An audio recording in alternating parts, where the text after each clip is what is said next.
My name is Ivan Cyprian Sajabi, and I'm a sports writer at the Touchline Sports.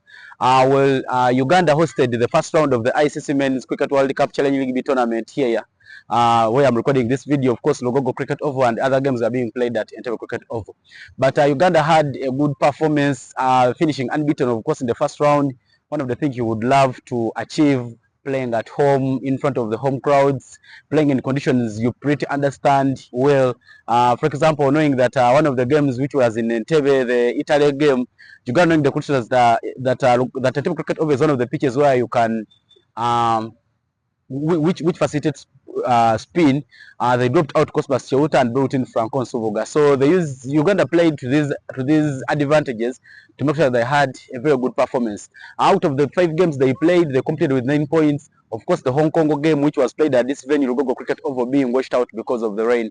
But a couple of things to carry. Riazat Alsha, the captain for Team Uganda, of course, completed as the high runs scorer in the tournament. Then also you had to have centuries and a century, of course, in that tournament, and it's one of the things we would love to achieve. Your captain being at one of the top, putting up one of the top performances. Henry Senyondo also the highest wicket taker for Team Uganda, 11 wickets, including some wickets that were really turning points for Team Uganda, because one of the threats of Team Uganda was Team Italy, but Henry Senyondo managed to dismiss Emilio Nikoge, one of the opening batters for Team Italy, as he had just knocked his half century at Entebbe Oval, and that was very, very good for Uganda to defend. But out of the 5 games, the first game between Uganda and Singapore, Uganda won by 7 wickets.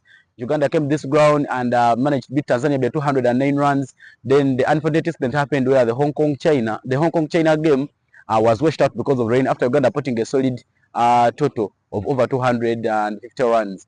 But also it played the advantage of Uganda, because the following morning, given the Italy game was washed out, so it was a blessing in disguise for Team Uganda. Then going on to the Italy game, Uganda putting off a 24 runs victory, very, very vital. So because Italy is one of the teams which has been very, very composed in this tournament, having batters like Joseph Burns, who have ever played for Australia in 2015 and 2016. It's really one of the solid teams, but Uganda managed to beat them by 24 runs. And then also Uganda made late work against Bahrain in the last game, winning by 166 runs. So Uganda will be carrying on these positives when they go in for the next round, which is expected to be hosted in Hong Kong, China early next year. The captain being on fine form. Also, the new additions are trying to fit in. So Shudip Manga in the last game he scored a century against Bahrain. When you look at Shudip Manga, the way he plays, he has a real proper technique of cricket.